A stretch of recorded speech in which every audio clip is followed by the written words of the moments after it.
Noong huling araw sa mid-school, habang abala ang dalaga sa pakikipag-usap sa mga kaibigan ay literal na walang paki ang binata sa gilid. Nagmumukhang celebrity na ngayon si Miko habang siya ay loser pa din, kaya nang magyaya ang isa na magsulatan na sa graduation album ay sinamantala nito para umuwi na. Maya-maya, napaliko ito sa pagtawag ng dalaga na hiningil sa pagtakbo, na pinuna ang pagiging nonchalant nito. Inamin na gusto ito makasabay sa huling araw na suot nila ang mid-school uniform. Na-touch ang binata pero ayaw umamin, sunod kinuha ng dalaga ang graduation album nito at sinulatan. Nang buksan iyon pagkatapos ay nainis, dahil lahat ng sinulat ng dalaga ay puro pang-asar. Banat ng dalaga na pasalamat ito dahil hindi na blanko ang album dahil sa kanya, ngunit sagot ng binata na mas gustong malinis ito. Ganun pa man, sikreto nito na appreciate ang paghahabol ng dalaga at namangha sa bilis nitong magsulat. Niyaya ito ng dalaga pumunta sa cafe ng tito dahil siguradong may pakik, na pinayagan nito at sinumpa na hindi na ulit makikita ng dalaga bilang loser sa high school. Balik sa kasalukuyan, napatanong ang dalaga kung may alam itong kainan na pwede puntahan kasama ang kaibigan. Binanggit nito ang cafe ng tito nito, ngunit ayon sa dalaga na sawa na doon kaya gustong maiba naman. Sunod na tahimik ang linya kaya nagpaalam na ang dalaga, at tinukso muna ang binata na mukhang nalulungkot yata bago mag-goodnight. Halatang dismayado ito na maraming kaagaw sa oras ng dalaga, kaya makalipas ang ilang sandali ay nag-aral muli ng galawan ng romantiko. Naiisip nito na kung ganito sana siya kabagsik ay mapapaibig agad ang dalaga, at dahil sa pag-aalala na baka mahuli na ang lahat ay humingi ito ng payo kay Hanako. Tinanong nito ang dalaga kung anong dapat gawin ng isang lalaki para mapasaya siya, at direktang sinagot nito na pera umano. Siya nga ang simbolo ng isang materialistiko na tapos ang relasyon pag wala ka ng pera, kaya mariing sabi ng binata na sobrang cold nito. Sa kabila nito, pinaliwanag ng dalaga na lahat ng halaga ay napupunta sa mga bagay na nagbibigay saya. Iba ang basta bumili ka lang ng chocolate online, kesa sa pinag-isipan muna ang taste ng pagbibigyan, ang brand, ang oras na ginamit pati ang bibilhan, na ang effort kumbaga ay kasama sa halaga. Relate dito ang binata dahil sa maingat na pagbili ng PC noon, kaya sabi ng dalaga na ganun din sa pagbibigyan nito, mas maraming time at pera na ginastos ay mas makikita ng pinagbigyan ang effort na binuhos para doon. Na-recognize ng binata ang pagiging maalalahanin nito, kaya bumanat na kung na-fall na umano ay pwede manligaw basta may pera na, kaya bagamat nagpasalamat sa payo ay sinampal ng binata nang wala akong balak gumastos sa gaya mo.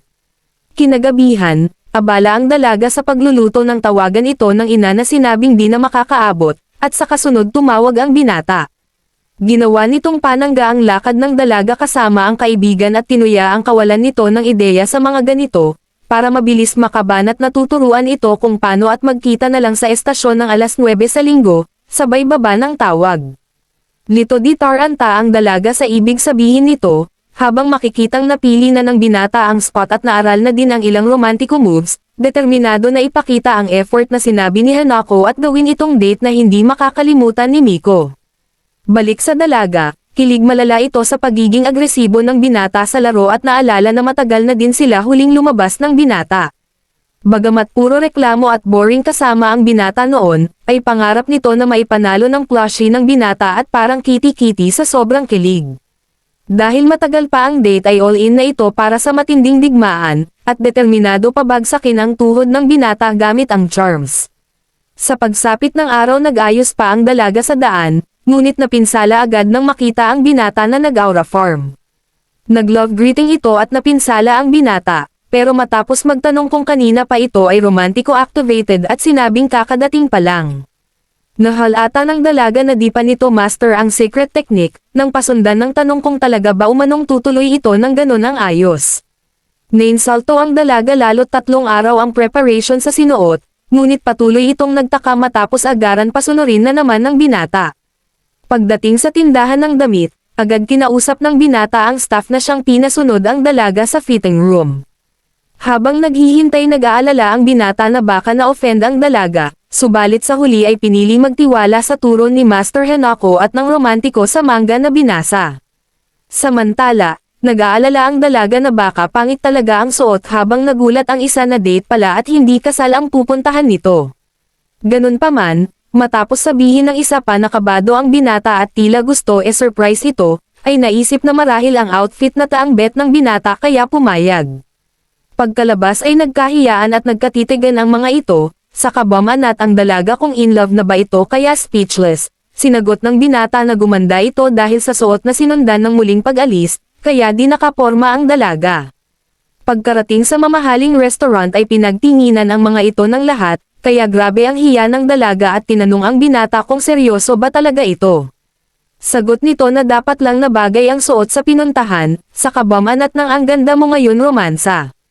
Nag-insist ang dalaga na pangmayaman lang ang lugar na ito, kaya muling bamanat na wag mo silang pansinin at sakin ka lang tumingin. Namayani ang kaba ng dalaga kesa sa kilig, subalit dahil nasarapan naman sa pagkain ay natuwa ang binata.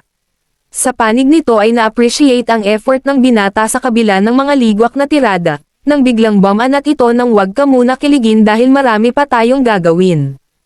Sa unang beses ay natuwa ang dalaga nang dalhin ito sa Wonderland, nang biglang maglahon naman ito at bumalik nang may dala ng ice cream. Banat nito na kung nalungkot ka ba dahil wala ako, kaya nainis na ang dalaga sa cringe nito. Sunod nag-rides ang mga ito, kung saan nainis ang binata dahil 2 oras sila naghintay pero madali natapos ang sakayan. Kasunod nito, bamanat ang dalaga na sumakit ang likod kaya kung pwede umano samandal, ngunit nang bikwasan ng romantiko ay umatras. Paliwanag nito na gusto lang naman mag-Princess Carrie at kung kinikilig ba ito, ngunit mariing tinanggi ng dalaga dahil manyakol. Sa pagsapit ng gabi napapaisip na ang dalaga sa pagkawordo ng binata, nang biglang tawagin ito nito na nagtanong kung wala ba siyang nararamdaman. Sumigaw itong wala ngunit patuloy ang binata sa mga inaral na galawan, at bagamat hindi na ito maintindihan ng dalaga ay natatawa na lang sa antics nito. Sandaling tinitigan ng binata ang ganda nito, nang magtanong naman kung meron pa ba siyang mga nakatagong mga galawan. Dahil dito, pinapikit nito ang dalaga na nagulat naman sa maaari nitong gawin ngunit sumuko na lang at nagpasakop.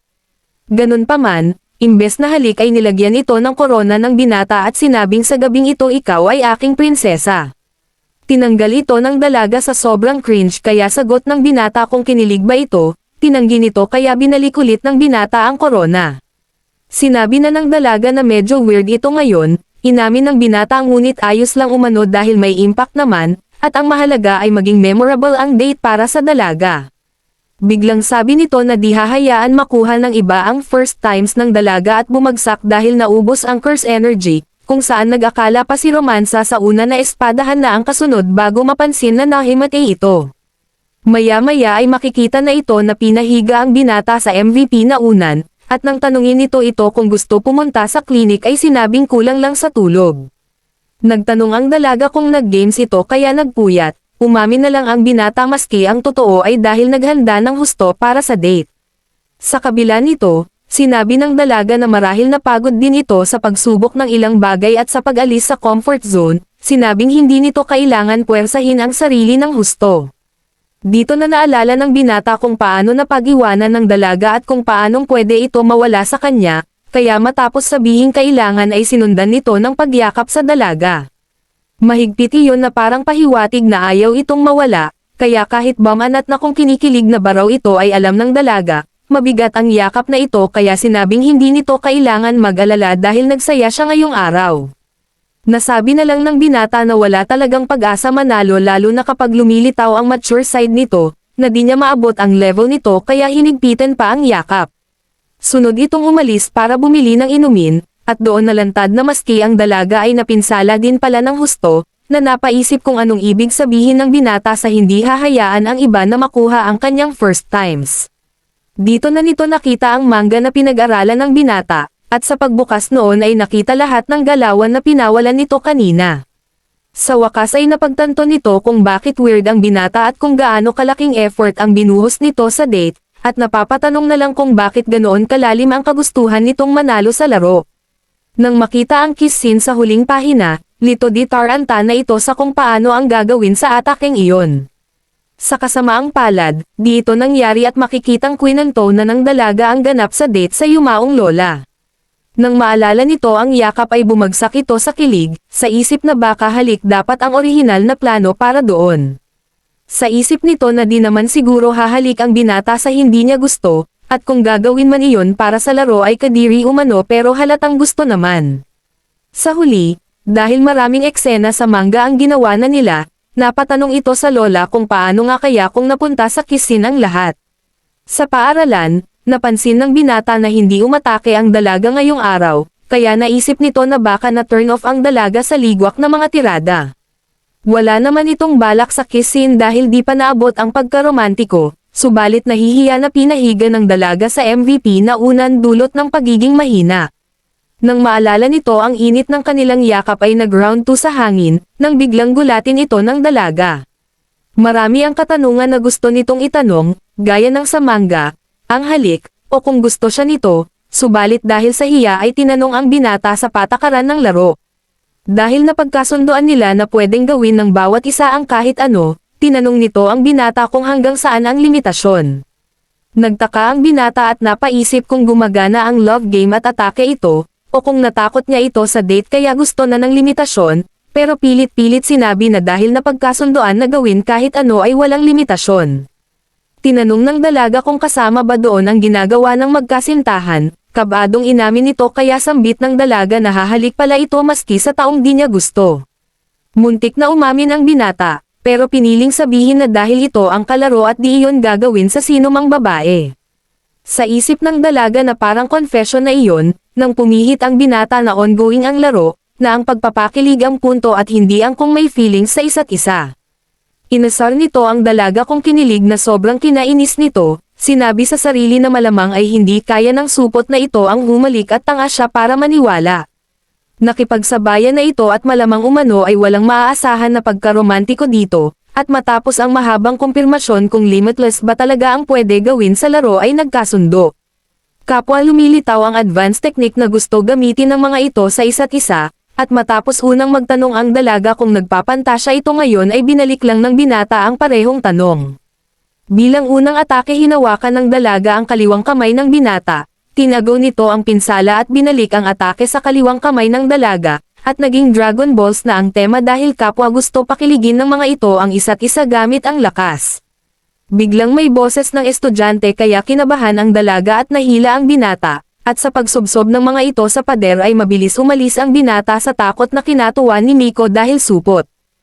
Palusot na lang ang binata na siya ang panalo sa wrestling ngunit sagot ng dalaga na hindi wrestling ang nilaro nila. Sa gabing iyon, napanaginipan ng binata ang sweet na arm wrestling sa dalaga nang bigla nitong tuyain ang kanyang pagkasim. Bigla itong nagkagabusyan at dineklara ang pagkapanalo hanggang sa tuluyan ng magising sa bangungot, nag-aalala kung paano palalaruin ang love game kung talong-talo na siya. Sa paaralan, inaya si Miko ng kaibigang si Natsuki na mag-aral para sa exams. Pumayag ito subalit napansin ng kaibigan na tila malungkot. Inamin nito na hindi kasi nakausap ang binata ngayong araw, pinagtaka ng kaibigan lalo't laging lovey-dovey umano ang mga ito, ngunit mariing tinanggi ng dalaga. Nagpayo si Natsuki na pakinggan nito ang puso at sundin ang tibok nito, at wala itong dapat ipag-alala dahil siya na ang bahala sa diskarte. Bago pa man makatanggi ang dalaga ay sinugod na nito ang binata. Subalit dahil ligwak din pala ay di alam kung paano kaya nag-request na lang kung maaaring mag-review silang tatlo. Gustong-gusto umano ito ni Miko makasama kaya pinigilan na ng dalaga sa pagkakalat, nilinaw sa binata na ang kaibigan ang may gusto na mag-review silang tatlo. Pagdating sa library, nahirapan mag-focus ang binata dahil naging conscious na sa dalaga matapos ang holding hands nila. Mabilis natapos si Natsuki sa manga kaya kinuha ang ibang volume, habang naiwan ang dalawa na kapwa takot sa kani-kanilang presensya. Dahil sila lang ang nasa likod ay nagmukhang lugar iyon sa isang digmaan, at kapwa inipon ang lakas sa isip na kaya tapusin ang bawat isa sabay susugod, ngunit isang oras pagkatapos ay walang atake ang naipatama ng kahit sino. Sa makatotohanan, walang maisip ang mga ito na uri ng pag-atake kaya ang ending ay pasulyap-sulyap na lang na parang ewan. Sinadya ihulog ng binata ang eraser at pupulutin ito, pero agad nagulat ang dalaga kaya ligwak ang plano na dahilan para tumahimik ulit ang silid. Naguguluhan ang binata kung bakit di na alam kung paano aatake sa love game, at hindi na matandaan kung kailan pa huling naging tahimik magkasama. Kung magpapatuloy ito ay magiging stranger sila, pero nang tingnan ang dalaga ay nakitang kabado ito kaya naisip na marahil takot ito sa kanyang gagawin dahil sa limitless ang pwedeng gawin. Para kumalma ito ay tinawag ang pangalan at sinabing alam na iniisip siya nito, tinanggi ng dalaga subalit siniguro na wala siyang gagawing kakaiba, na hindi gagawin ang anumang labag sa kalooban nito. Dahil dito ay na-reassure ng dalaga, kaya sa huli ay muling nanambalik ang kulitan sa pagitan ng mga ito. Kinabukasan, nag-request ang dalaga kung pwede nito samahan mamaya, tinanggap ng binata ang hamon at confident na dahil araw-araw inaaral sa isip kung paano ang gagawin sa after-school date. Sa panig ng dalaga ay ngumisi ito dahil tibag agad ang simp sa malumanay na boses, determinado na ipakita dito kung sino talaga ang nakakaangat sa Love is War. Dinala nito ang binata sa isang cafe na anti-introvert, at agad naman naramdaman nito na delikado ang lagay niya sa laban. Inasar ito ng dalaga dahil sa kakulangan ng kaalaman sa mga inumin, ngunit nagmatapang dahil nag-aral pala ng coffee beans para sa mga sitwasyong ganito. Sa di inaasahan, pagsugod doon ay nagulat dahil walang silbi ang mga inaral dahil hindi naiintindihan ang naroon, at kapos din dahil ubos yaman na sa date kamakailan. Napansin ito ni Miko kaya itinuro ang abot kayang inumin, habang ito ay nag-order ng isang lintik na pagkahaba habang pangalan ng inumin kasama ang ilang matamis. Pagkaupo ay nagulat ang binata sa dami ng order nito, habang nangasar ang dalaga sa kawalang alam nito sa inumin na dahil umano sa kaba na makadate ang cute na gaya niya. Sagot ng binata na cafe lang ito, at wala namang pinagkaiba sa cafe ng tito nito. Tila nasa mood ang dalaga magpakyot at masayang nagkwento sa karanasan nila magkasama, at napansin naman ng binata ang tila pagiging masayahin nito ngayon.